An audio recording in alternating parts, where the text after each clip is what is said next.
Mark Denzler, thanks for joining us on the Illinois Channel. Thanks for having me, Terry. I appreciate it. I have known you for years, and everyone in the manufacturing realm and sector of the Illinois economy knows you because you've been with the Illinois manufacturers for a long time. But congratulations on being elevated to President and CEO of the organization. Thank you. I appreciate it. It's an honor to represent the IMA, which is the oldest and largest state manufacturing association in the country, and very proud to represent Illinois manufacturers every single day. As we sit here, I think a lot of people don't know how large a part of the Illinois economy manufacturing is. They think of farming, of course, but manufacturing goes on for obvious reasons behind the walls, and we don't see it typically. How big of a part, how important is manufacturing to the Illinois economy? That's a great question, Terry. Illinois manufacturers today employ about 580,000 men and women on factory floors. They contribute 12.5% of our gross state product, which is the single largest share. And for every manufacturing job, there are 3 additional jobs created. And for every dollar invested in manufacturing, there's $1.89 in economic output created. So manufacturing is a cog in the Illinois economy. There's no doubt about it. Manufacturing creates wealth in this country, and kind of as you said, everything, mining, manufacturing, and agriculture are the 3 big tenets of Illinois. As I go around and I like to talk to different groups all across, and one thing that I've heard, actually for some years, is how bad it is to try to hire people these days. In large part, I would say, well, 2 factors come to mind. One is just the baby boomers retiring. So we're losing a whole lot as a society of experienced people. And the other is the economy. As we tape this, we just got the GDP numbers for last year, and for the first time in 14 years, the economy and national economy grew at over 3%. So everyone's trying to hire more at the same time that we have people retiring. Would I be right in that say that that's one of the primary problems facing all business now? You're exactly right. Workforce development and filling that jobs gap or that jobs pipeline is absolutely critical. As I mentioned, we have 580,000 men and women working on factory floors today, but you're absolutely right. Half of those individuals are going to retire here in the next 10 to 15 years. So we need to find 20 to 25,000 production workers every single year, 3 to 5,000 engineers, just to remain level, just to remain where we are today, let alone any additional job growth that we want to see. And you talked about manufacturing early and what our members make. They help power our homes and businesses. They make transportation equipment that move people and product around the country. They create life-saving products. They help feed the world, provide for our nation's defense. So the Illinois manufacturing economy is very broad, it's very deep, but we certainly do have a challenge in finding those skilled workers to enter the workforce. I don't want to lose the forest for the trees, and we could get into all kinds of details, but the big picture is Illinois needs to have, as a state, we face enormous problems financially. And so Governor Rauner said the way to do it is to grow the economy. Governor Pritzker is saying the same thing. You're a big part, we established, of the economy. So let's talk about, from a policy standpoint, and one of the things you do is that all lobbying groups do, all associations do, is represent their members' views to state legislatures, state government. What can the state of Illinois do to help Illinois manufacturers and business in general create more jobs, or even if they're not going to be creating more jobs, just to grow their economies, to grow their businesses? We need more private sector growth in Illinois. There's no doubt about it. Just a couple quick facts, Terry. Since the recession ended in 2009, Illinois has added about 20,000 new manufacturing jobs. Our neighboring states have added on average about 68,000. We face the same global challenges, the same challenges at the national level, but oftentimes it's Illinois policy that causes the manufacturing sector or other job creators to not grow as fast. We need to create these good, high-paying, middle-class manufacturing jobs that pay on average $84,000 a year in wages and benefits. These are the kind of jobs we need to create in the state of Illinois. Workforce development certainly is critical. The state needs to invest in vocational education. We've seen a loss of vocational education, industrial arts programs in our high schools over the years as parents and counselors pushed all the kids to college. We need tax reform. We are opposed to the graduated tax. Imposing higher taxes on a shrinking sector of the economy doesn't seem to make sense. We continue to face enormous labor regulations and HR regulations that make it more difficult to operate in the state of Illinois. And we need to focus more on the manufacturing sector. Again, these are great high-paying jobs where you can raise a family and afford to send your kid to college or go on vacation. I wish, Terry, that our lawmakers spent a quarter of the time on manufacturing that they did on passing the minimum wage hike. Yeah, a number of years ago, maybe 5 or 6 years ago, we toured the pipe fitters union, and of course they're building things and creating things, and even back then they were talking about the labor shortages that are coming up. You talk about the $84,000 on average with benefits, which is way above the norm as far as household income in America. I think household income, not individual, is about $56,000. So those are very high-paying jobs. And the other thing which I heard a statistic the other day I think people would find interesting, that Illinois, we always think so negatively about the state for obvious reasons. We face, as a state government, a lot of problems. But Illinois, the Illinois economy, if it were a nation, is the 16th largest economy in the whole world. So when we talk about what Illinois manufacturers do, it is a huge economic pie we're talking about. Mm-hmm. I think people often minimize this. Yeah, I think it's the United States manufacturing would be the 8th largest economy in the world. Illinois, I think, would be 60th. But you're absolutely right. I mean, significant number of jobs, economic impact that we have in this country and worldwide. And Terry, you're exactly right. Illinois has all the natural attributes to be an economic engine, not only of the Midwest, but of the nation and in the world. We're centrally located. We have a good workforce, a skilled workforce, great colleges and universities. We have great infrastructure, including roads, rail, bridges, air, and water, Mississippi River. We have a world-class city in Chicago. We have global airports. We have everything to make Illinois competitive and to be successful and be a leader if we can just get out of our way at the state capitol oftentimes. And the other thing with manufacturing, I think, again, I'm trying to go over presumptions in people's minds to have them grasp the bigger picture. I think a lot of times they think, well, you're making widgets for someone in Danville, or Danville's making widgets for someone in Effingham. But when we talk about places like Caterpillar, Illinois manufacturers are making things that are sold around the world. And while we don't do so much of the building here, we have Boeing, which is the world headquarters of the biggest dollar-wise exporter in the United States. So Illinois feeds the world, not only in terms of our farmers, but in terms of our manufactured goods. You're absolutely right. 93% of Illinois exports are manufactured products. And so you talk about it, whether it's the John Deere combine or the Caterpillar bulldozer or the airplane, but you don't think the smaller products, gearboxes that are shipped around the world. And Terry, most people don't realize what's made in Illinois. They've heard of Caterpillar or John Deere, but for example, we have a member company in Rockford that is machining the astronaut pod for the Orion spacecraft. It's going to take man further into space than ever before. The Salvation Army kettles are made in the city of Chicago, the famous red kettle. All kinds of food is made in Illinois every day. 85% worldwide of the aluminum foil lids that go on Pringles and Yoplait yogurt are made right here in Illinois. So there are a lot of cool things that are being made in Illinois that we have to do a better job of telling the media and telling the public what exactly manufacturers do in the state. And part of that is to get young men and women coming out of high school interested in some of these cool jobs.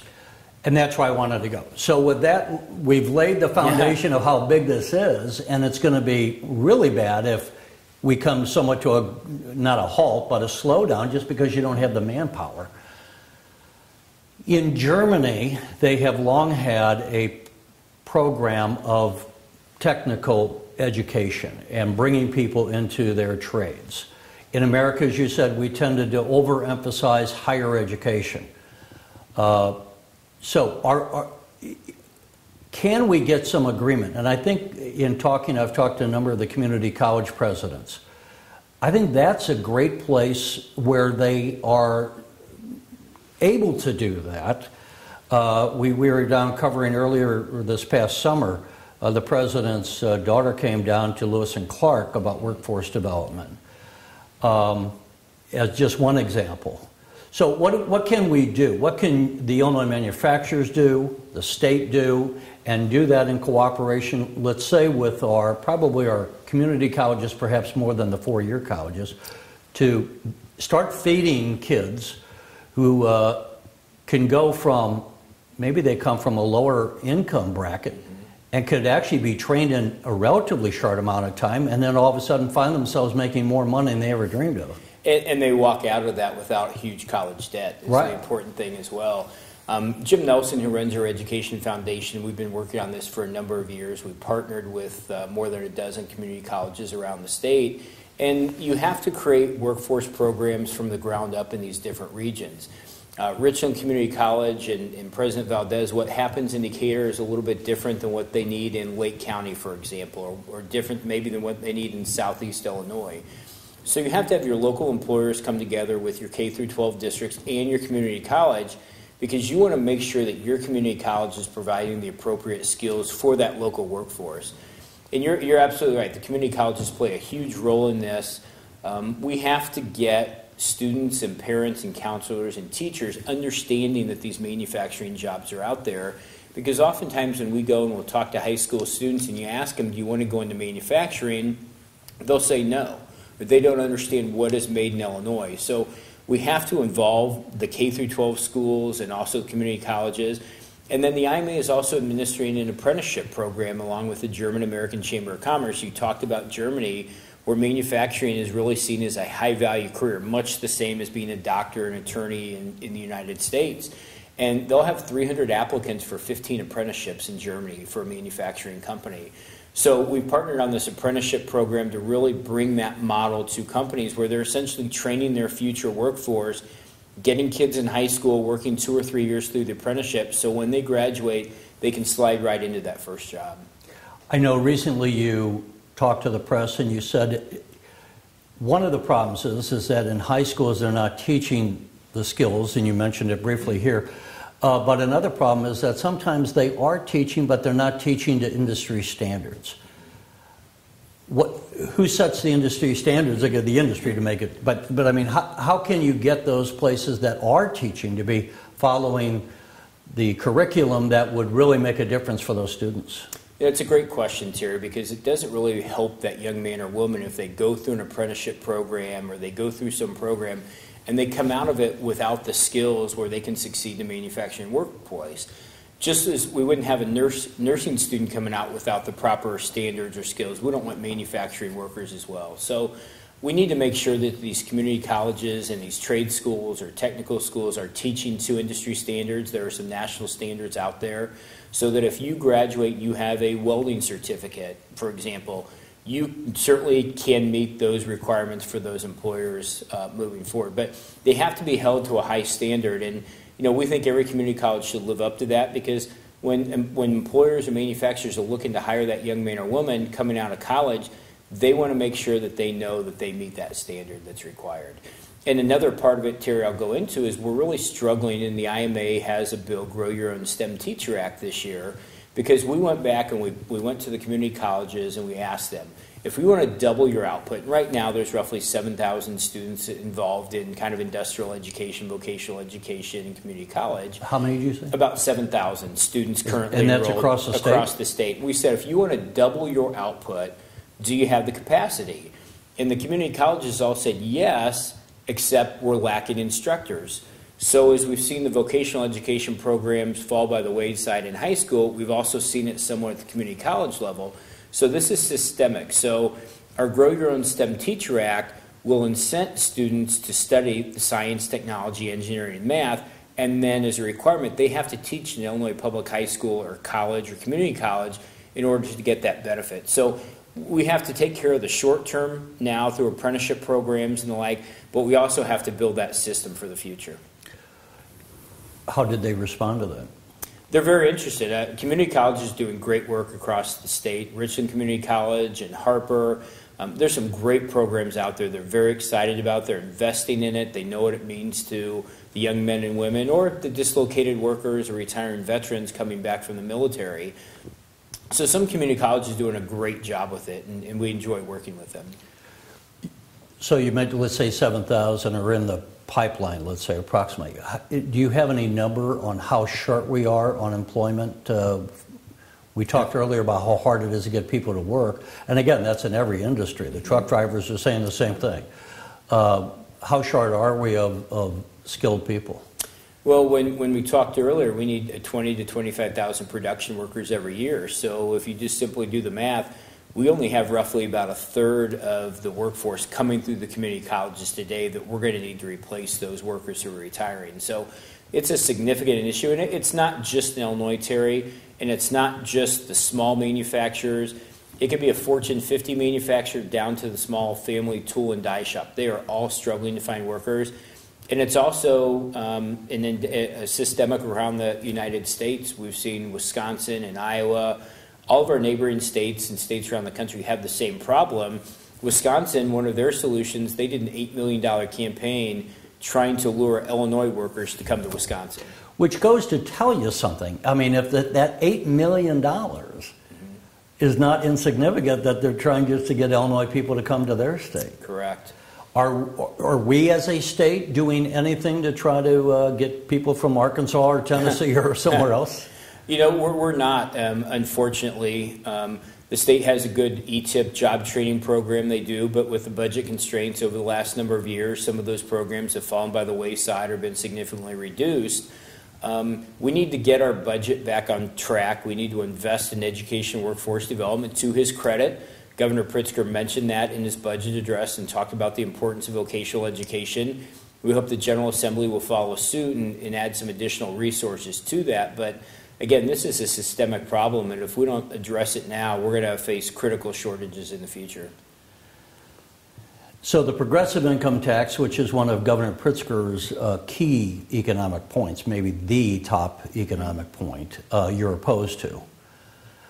Now, he's going to have still a tough, even with the overwhelming majorities he has in the House and Senate, he's going to have a tough time because of the requirements. He's going to have to pass a constitutional amendment. So it's certainly not something that for sure is going to happen.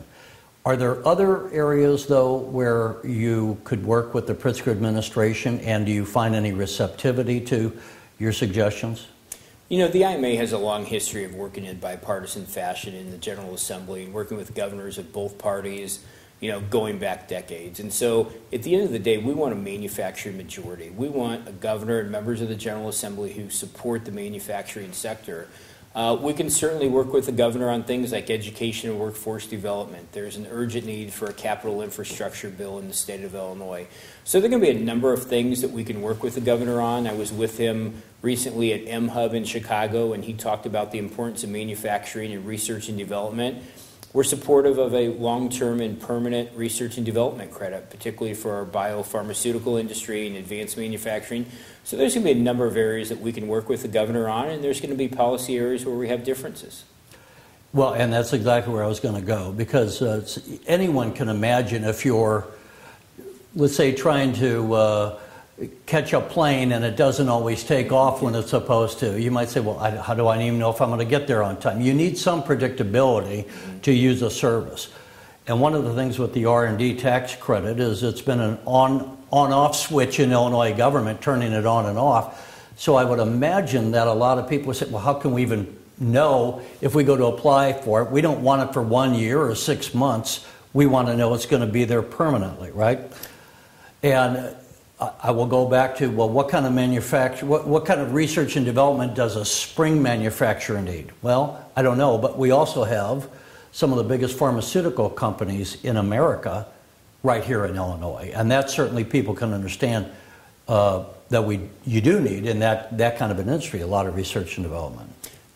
R&D, research and development, is a lifeblood for manufacturers. They're constantly building new products, improving upon their existing products. You know, Terry, if we pull out our iPhones, it's hard to believe they've only been around for about 10 years and we're in our 10th iteration. You know, Apple's invested in those and continually doing research and development to make those better. And so Illinois had about 450 corporate R&D headquarters. We've lost a number of them to other states, but for exactly the reason you talked about. The General Assembly has sunset the R&D credit 5 times in the last 20 years, provides no stability. manufacturers are looking 5, 10, 20 years out in the future. They're not just necessarily looking to see what they're going to build next year, what they're going to make next year. So the pharmaceutical sector, the biosciences, advanced manufacturing, heavy equipment manufacturers, chemical manufacturers, food manufacturers, they are all engaged in research and development to figure out what the new product is going to be or the new innovative product. And we want those jobs here. When we talked about the average manufacturing job paying $84,000, the average research and development job pays about $125,000 a year in wages and benefits. It's fascinating to think, when we say John Deere as an example, that it was John Deere who developed the plow, right? The blade, and manufactured a blade, and that tool changed forever agriculture. It revolutionized it. We are still in that process, as you mentioned with the iPhone, and I was just thinking earlier today, I was doing an interview on politics and how our political system has changed because of the internet, because of Facebook, because of YouTube, and YouTube has only been around for about 11 years. So this goes to show this pace of our economy today is so ever-changing, you really need to constantly be coming up with something new to update the technology. The technology that we're using in television has entirely changed over the last 25 years that I've been in television, so to speak. Yeah, I mean, we're at kind of manufacturing 4.0. You've got the Internet of Things. Our productivity has remained up there despite the loss of manufacturing jobs. And you go into factory floors today, Terry, it's, you know, I think back to when my dad or my grandfather worked, it was kind of considered dark, dirty, and dangerous, the 3Ds. Manufacturing today is not. It's high-tech. There's a lot of robotics. It's cool. And you go into some of these factories and you see the automation and the products that they are making. It's simply amazing. And you know, manufacturing makes our lives better every single day, and I think people take it for granted. I oftentimes I joke and I'll ask people, where does your food come from, and they say the grocery store. Well, no, it doesn't. You know, it's raised on a farm, and then manufacturers have a hand in it, and so you know, just when you think of what manufactured products you touch every day, they make the world go round. If there are parents out there and they're saying, you know, we can't afford to send our kid to college, which would be understandable. The cost of college has gone up and up and up. And yet when we look, and I say this, I have a master's degree.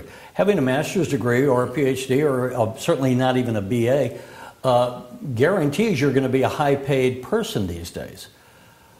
What would your advice be to them if they say, hey, you know, maybe Junior or Sally should look at manufacturing? Where do they go to get better information about that? A lot of times I think there might be that bias among guidance counselors that they're going to try to send kids off to some college and they don't even talk about manufacturing. Well, certainly talk to your teachers and talk to your counselors. We passed legislation last year on dual credit. So now students at the age of 16 can begin spending time in a manufacturing facility, part-time in a manufacturer, part-time at school to get that advanced credit. And visit your local manufacturers. In October, it's Manufacturing Month. We'll have about 200 factories will open their doors to bring parents and students in to show them what's out there. But just call your local manufacturer if you're interested or the parents are interested, and ask what's made in the community and ask for a tour. Most manufacturers are more than happy to open up their doors for students or teachers to show them what's out there. But you know, you're exactly right. You can graduate from high school, get a little more training, whether at a community college or a trade school, and you can walk away with a fantastic job, you know, making $50,000 or $60,000 out the door. And, you know, it's a great wage and it's a middle-class job. And I would say it's probably been close to 10 years ago, amazingly. We visited one of your members, and as we interviewed him, not only would you be starting there making some good money, but he would also pay some of your college to go to college. Because, you know, as I said too, the other thing is, and you touched on this indirectly, I suppose, with the STEM, which I can never remember all the initials. STEM stands for what? Science, Technology, Engineering, Mathematics. And the point is that you can't just be some dummy with a hammer in your hand. Increasingly, if you think of manufacturing computer chips, if you've ever looked at the videos of chip makers, it looks like NASA. They can't have even dust in the air. It's pristine. And you have to know what you're doing. So they want to have you in there learning some math and the sciences and different things. Or even if you're cutting something, to know what the difference between a 30-degree angle and a 40-degree angle, right? Yeah, no, you're absolutely right. It takes more than just a simple education and graduation, and no longer do you kind of walk to the factory in town and work 40 years and retire. You need some additional training outside of high school. It may be a 9-week course, it may be 6 months, it may be a year, but there are plenty of jobs out there. There are manufacturers and employers that will help train you. They may pay for it. They may send you to community college.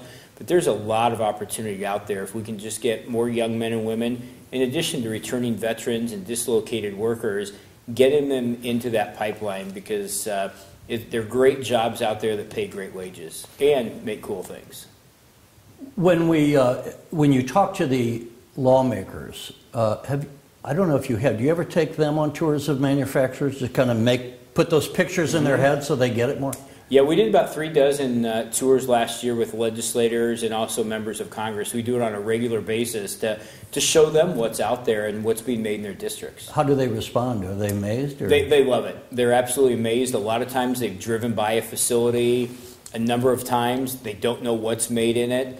And you show them, and it just blows their mind. Terry, a couple of years ago, we have a manufacturer in Carbondale in an industrial park, and they're a half a mile from the Southern Illinois newspaper. They had no idea what was made. We brought the Southern Illinois editorial board into this manufacturer located a half mile away. They had no idea. They had all driven by it for 20 years.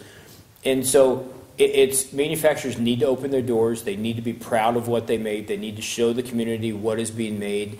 And legislators absolutely love it. It's one of the favorite parts of my job, are touring Illinois manufacturing companies. As the governor's come in, he's got governors always have a tough job. Maybe this one has more than others because of the circumstances in which he's come in and the way the government is. As we touched on, you're against the progressive tax. Let's go a little deeper in that for a moment. What's wrong? Since we have a progressive tax, I like the term graduated tax. To me, it's a little more accurate. A graduated tax where the wealthier pay a bit more. We have that at the federal level. A number of states have it. Illinois has a flat income tax. What's wrong with a graduated tax? Well, there's a couple of things the governor didn't talk about first, Terry. He didn't talk about restraining spending or reducing spending. He didn't offer a real plan to reduce the pension costs.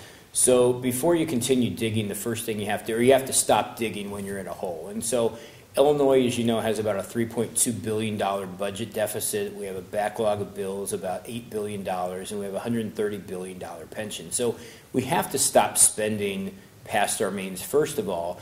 And if you're going to have the revenue conversation, as I mentioned earlier, this is essentially a jobs tax. This is going to tax the employers of the state. We're already seeing out-migration. Illinois has led the nation in out-migration of people for the last 4 or 5 years. But you have to look at what the governor's rates are. The governor's top rate on corporations of 7.95% is not accurate when the governor says that. You have to throw, and I know it's in the weeds, the corporate personal property replacement tax. The top corporate rate is going to be 10.45%, which is third highest in the country, and I was actually rolling theirs back, so we'll be number 2. The top individual rate at 7.95, you add 1.5, that takes it to 9.45, which again is top 5 in the nation. So we're going to have some of the highest income tax rates in the country under this governor, in addition to facing the second highest property tax cost in the United States. We have above average costs for workers' compensation. So the flat tax, along with electric deregulation, are two of the benefits that we have in Illinois, and the governor wants to get rid of one of those benefits. For those who don't know, what is an S corporation? How is that impacted by the proposed graduated tax? So your C corporations will pay at the corporate rate. All of your other entities, your partnerships and limited liabilities and subchapter S, will all pay at the individual rate. And their top rate is going to be 9.45%. Which, as you said, when you factor in the federal tax rate and your property taxes, it makes it very hard to do business in the state of Illinois compared to some of our neighbors. You talk about the people leaving? Do we see businesses leaving? We do, unfortunately, and the people follow the businesses. And particularly, we've seen downstate Illinois lose a lot of manufacturing jobs. Interestingly, Terry, the county that's lost the most is Cook County, largely because of their property tax system that they have up there.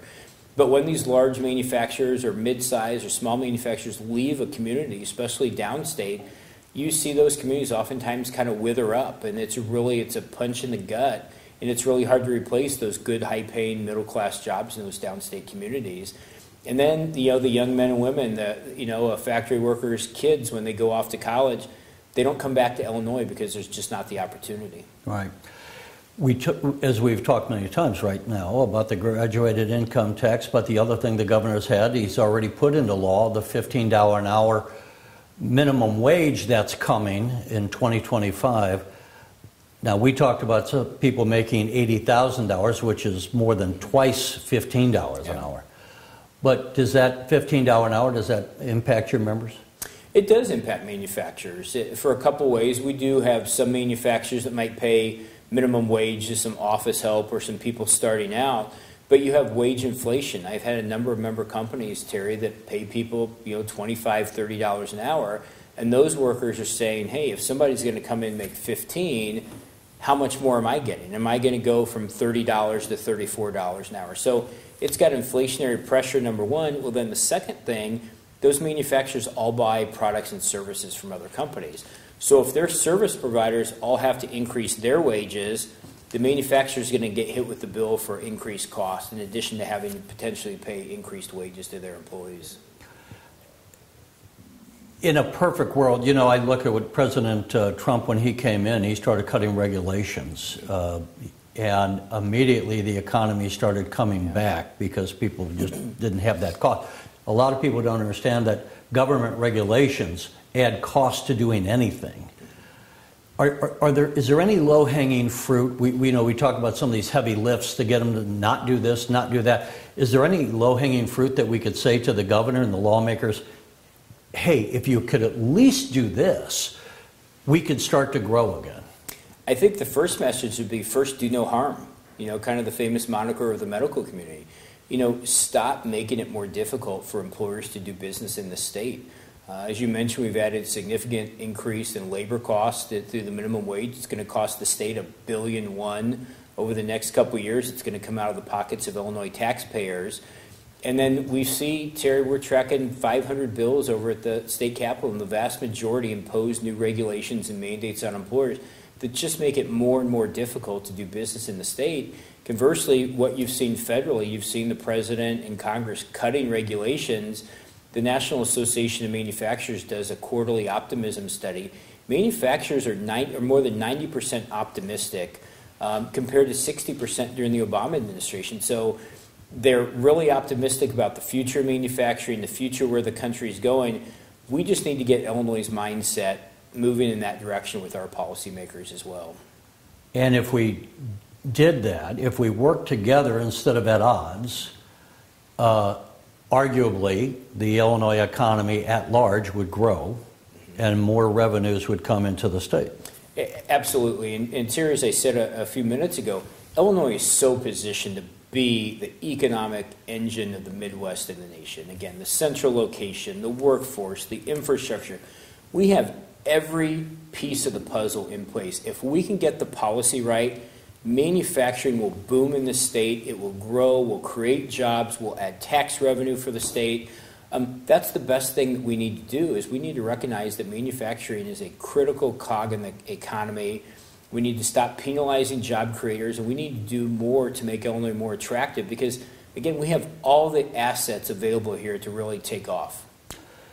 I often tell people, that's the good news, and you just made the case, and the bad news, or the good news is the bad news can be fixed because we've kind of done that to ourselves. If you and I were talking as you're being the head of the Wyoming Manufacturers Association, you might be kind of hard-pressed because you're not in the middle of the nation. You don't have all the railroads and airports and everything else. So Illinois really does have the menu, the check boxes of all the economic developments you want to have. We have the ingredients to have one of the greatest, I'll watch my language, but a very strong economy. We really do have all the ingredients. Absolutely. And Terry, if we had just kept pace with our neighboring states, again, I mentioned we've added about 20,000 jobs. Our neighbors have added 68,000. Imagine if we had 48,000 more people working in manufacturing today. Making $80,000. Making $80,000 a year. Have you run those numbers? it's a significant revenue impact for the state. And each of these individuals are buying vehicles and going on vacations and spending money. And as you mentioned, a manufacturing job pays almost 3 times what a minimum wage job pays on average. And so I implore legislators to focus on manufacturing and good paying jobs. Retail jobs and minimum wage jobs are important as well, but let's really focus on these great middle class jobs. I often say a good businessman is the best social worker in America. Mark Denzler, thank you for joining us. Thanks, Terry. Thank you for watching the Illinois Channel. You may also wish to follow us online, where you are free to make comments or program suggestions. Get our breaking news updates on Twitter, where you can find us at Illinois Channel. You can find our past programming on YouTube at youtube.com/Illinois Channel TV. Or you can go to the Illinois Channel website at illinoischannel.org. There you can find not only our current video stories and programs, but also our library of past programs, as well as articles that provide additional information about Illinois issues and individuals. The Illinois Channel, keeping you connected to your state, your issues, your home.